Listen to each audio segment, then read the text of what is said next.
और बड़ी खबर, उपचुनाव में बड़ी अपडेट, बागियों को मनाने में बीजेपी अब जुट गई है। लादूलाल पितलिया ने मुलाकात की प्रदेश अध्यक्ष सतीश पूनिया से। सारा विधानसभा से नामांकन फॉर्म वापस लेने के बाद पितलिया चर्चा में आए थे और अब उन्होंने प्रदेश अध्यक्ष सतीश पूनिया से मुलाकात की। बड़ी खबर उपचुनाव से जुड़ी। बीजेपी जुट गई है बागियों को मनाने में। लादूलाल पितलिया नामांकन फॉर्म इन्होंने वापस लिया था, उसके बाद काफी गहमा गहमी हुई, काफी चर्चाओं का बाजार गर्म हुआ, राजनीतिक गलियारों में काफी गूंज हुई इस मामले की। जब लादूलाल पितलिया ने अपना नामांकन वापस लिया, कहा गया कि दबाव बनाया गया था इन पर, कांग्रेस ने आरोप लगाए और अब लादूलाल पितलिया सतीश पूनिया से इन्होंने प्रदेश अध्यक्ष से मुलाकात की। सुधीर शर्मा मेरे सहयोगी हमारे साथ फोन लाइन पर जुड़ गए हैं। सुधीर, इस मुलाकात के मायने?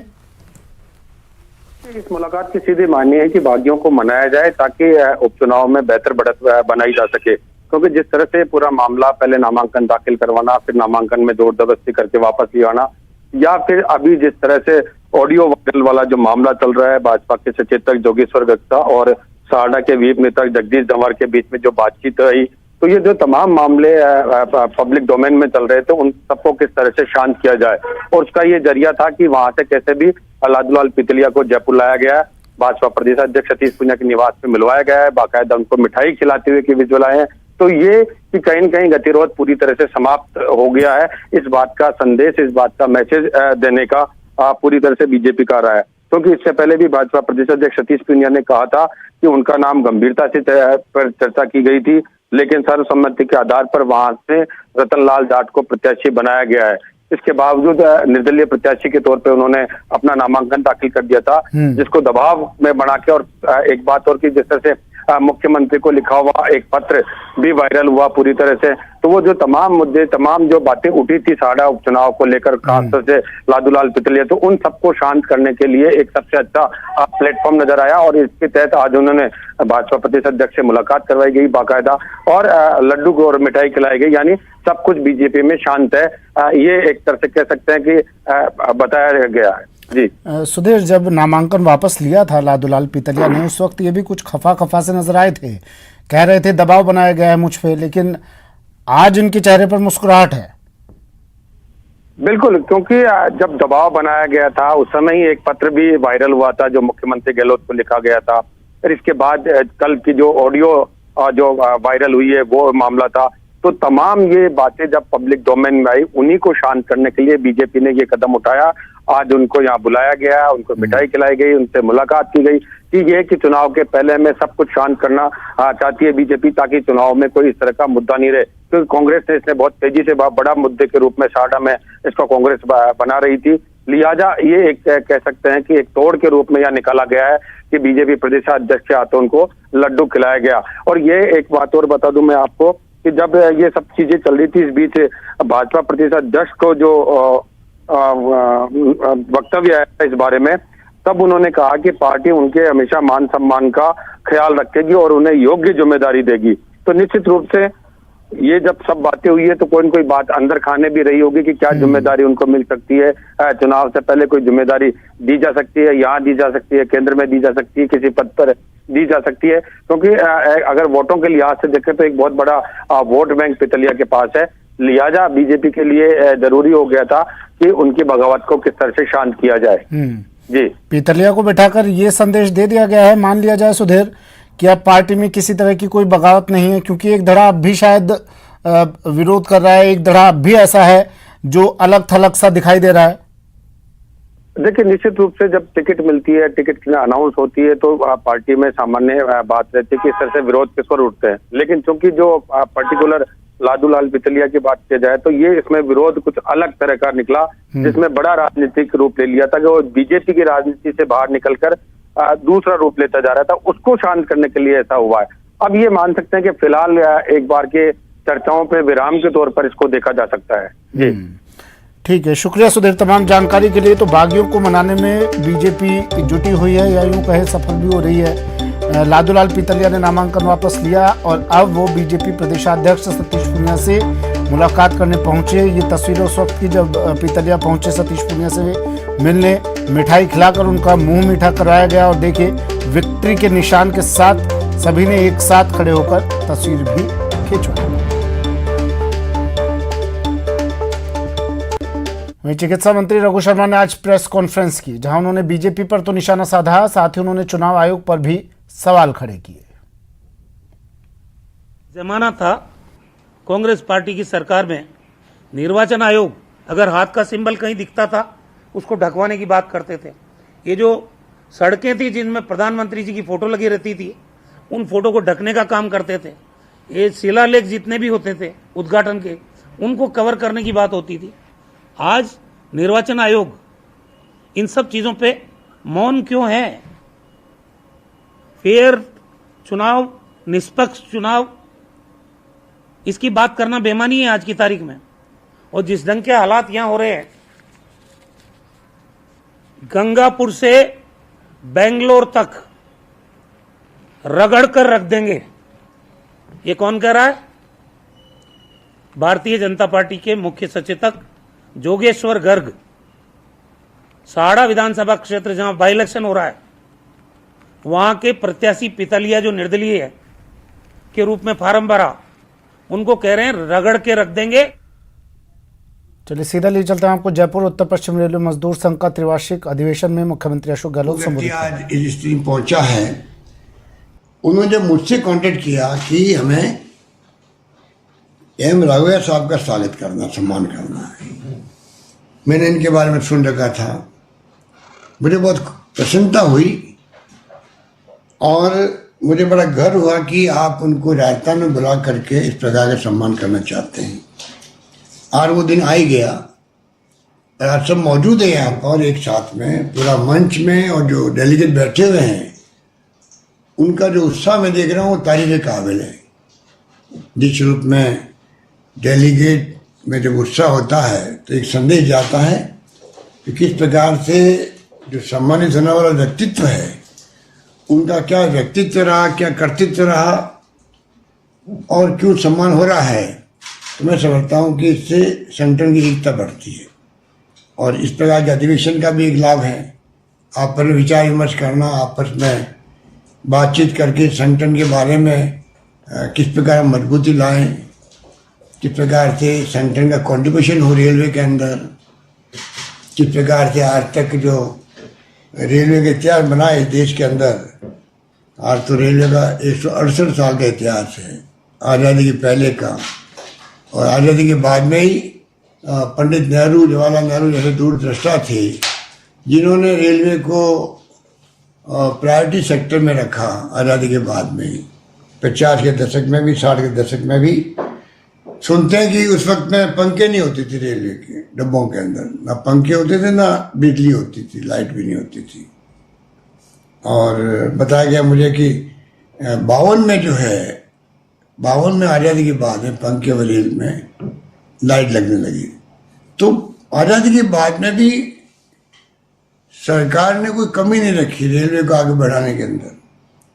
उसी रूप में धीरे धीरे फिर पहले इंपोर्ट करते थे सारे इंजन या डब्बे जो कुछ भी था, फिर बंगाल से ही चित्तरंजन में रेल इंजन बनाने की फैक्ट्री बनी, फिर वाराणसी में बनी 61 के अंदर लोकोमोटिव वर्क शुरू हुआ, इंटीग्रल कोच फैक्ट्री बनी तमिलनाडु पेरम्बूर में, भारत हवी इलेक्ट्रिकल के माध्यम से भी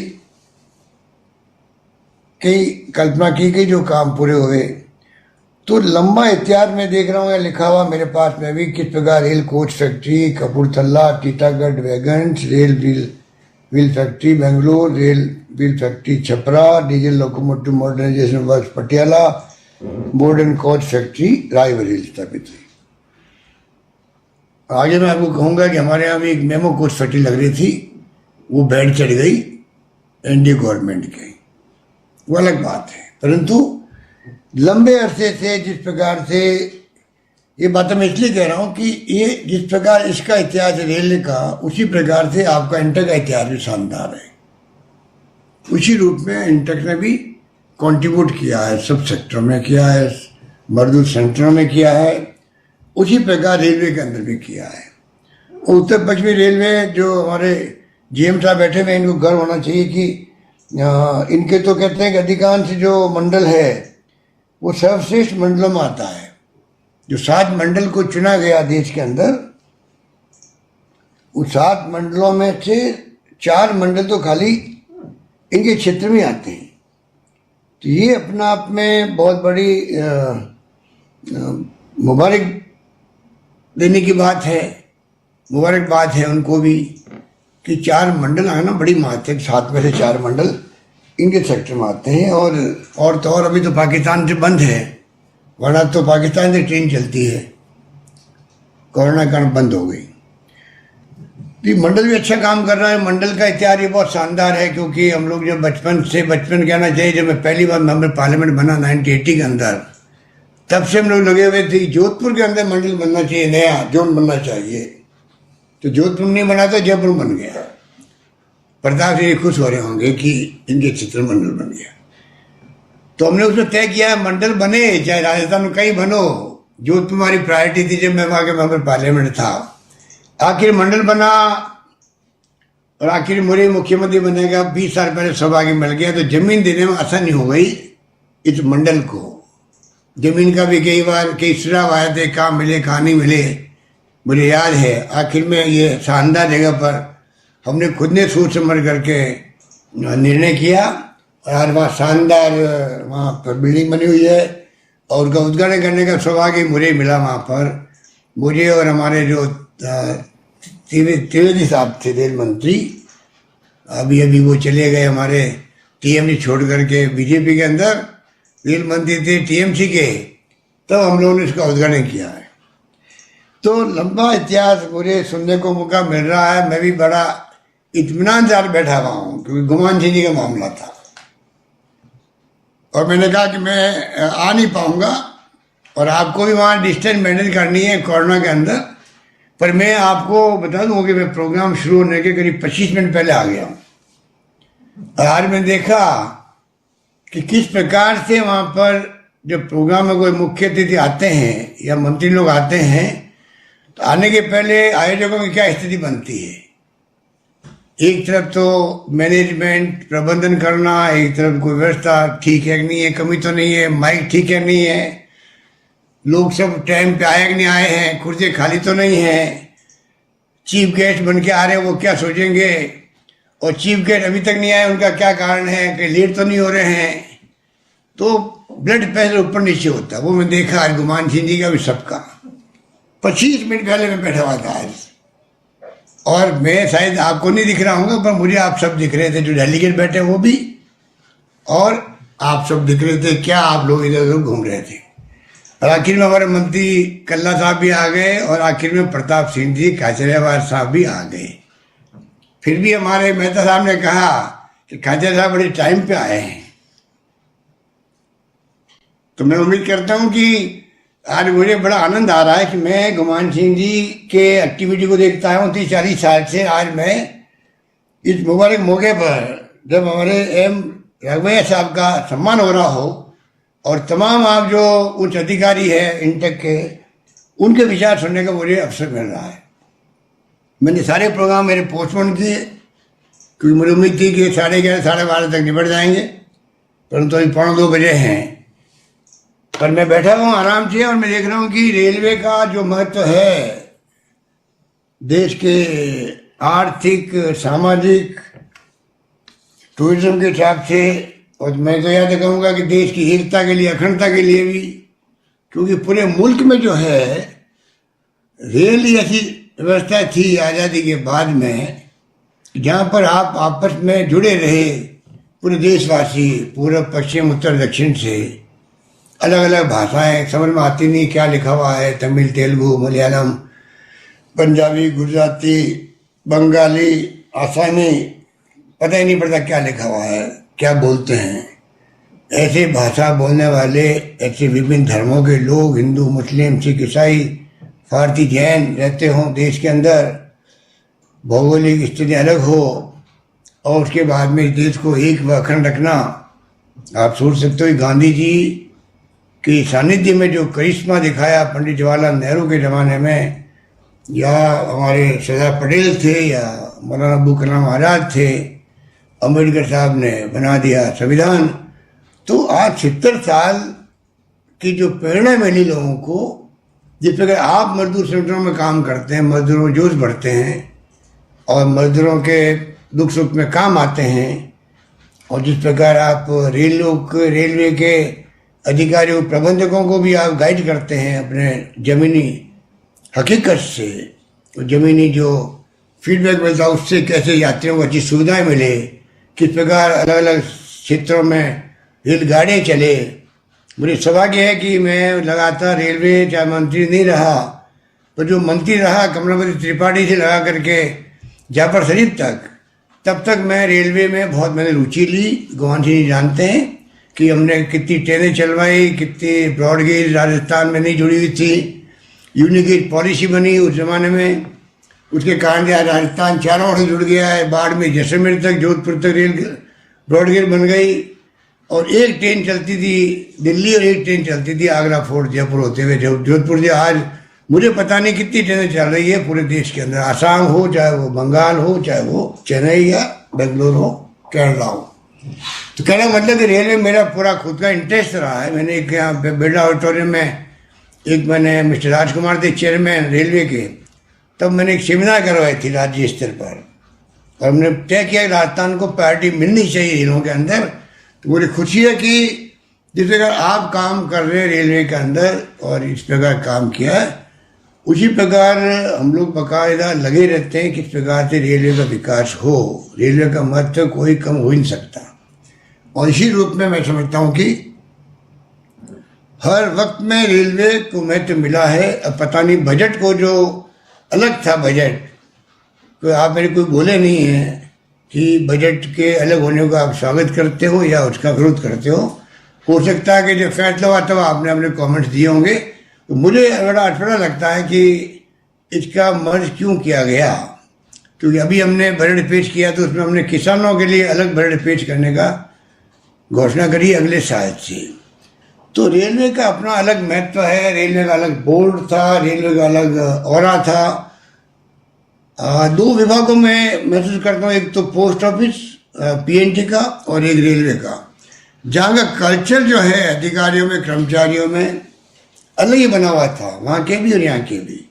उसी रूप में देश के अंदर दोनों संगठन बहुत शानदार सेवाएं दे रहे थे, और धीरे धीरे वो ऑरा खत्म हो रहा है दुर्भाग्य से। और आपको ही खत्म नहीं हो रहा, और देश का ही खत्म हो रहा है। जिस प्रकार के हालात देश में बन गए हैं, डेमोक्रेसी सिमट रही है।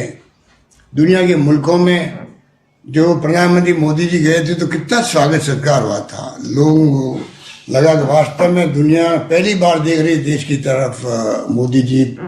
अमेरिका, इंग्लैंड, जर्मनी, जापान जहाँ गए वो फ्रांस, वहाँ पर इंडियंस ने भी स्वागत किया, एनआरआईज ने भी, और वहाँ की सरकार ने स्वागत सम्मान किया। तब भी मैंने कहा था ये सम्मान मोदी जी, ये आपका सम्मान अकेले का नहीं है कोई, ये आप कल बन गए आज सम्मान हो रहा है। ये 70 साल का जो रास्ता तय किया देश ने, और 70 साल के बाद में भी देश ने एक अखंड रखा देश को, चाहे सेक्रीफाइस हो गए हों। इंदिरा गांधी की जान चली गई, खालिस्तान नहीं बनने दिया, बांग्लादेश बन गया, कुछ सोच नहीं सकता था। एक वक्त ने ठीक कहा 90,000 पाकिस्तान के जनरल कर्नल सैनिकों को जो सरेंडर करवा दिया। और मुझे सौभाग्य मिला कि मैं भी वहाँ पर बांग्लादेश के बॉर्डर पे गया हूँ सेवा करने के लिए, स्टूडेंट लाइफ के अंदर चॉइस बैकग्राउंड डिस्ट्रिक्ट के बोनगांव में, और वहाँ में शरणार्थी शिविरों में हम लोगों ने सेवा की है। बॉर्डर पे मैं गया हूँ जब हमारे बीएसएफ के जवान वहाँ लगे हुए थे, तो मुझे तो गर्व होता है कि क्या इंदिरा गांधी का संदेश था दुनिया को, सातवां बेटे की परवाह नहीं करी उसने, अमेरिका की धमकी के आगे झुकी नहीं, और आखिर में बांग्लादेश आज़ाद हो गया। दुनिया आज लोहा मानती हिंदुस्तान का। 90,000 सैनिकों को सरेंडर, मेरे ख्याल है दुनिया के इतिहास में कहीं नहीं सुना होगा किसी ने भी आज भी। दुर्भाग्य यह है इस बात के देश का कि प्रधानमंत्री जाते हैं बांग्लादेश, और इतनी बड़ी घटना जिसने लोहा मनवा दिया हमारे हिंदुस्तान के दुनिया के अंदर, उसका जिक्र तक नहीं करते कि किस प्रकार इंदिरा गांधी ने। फिलहाल इतना ही, दीजिए इजाजत, नमस्कार।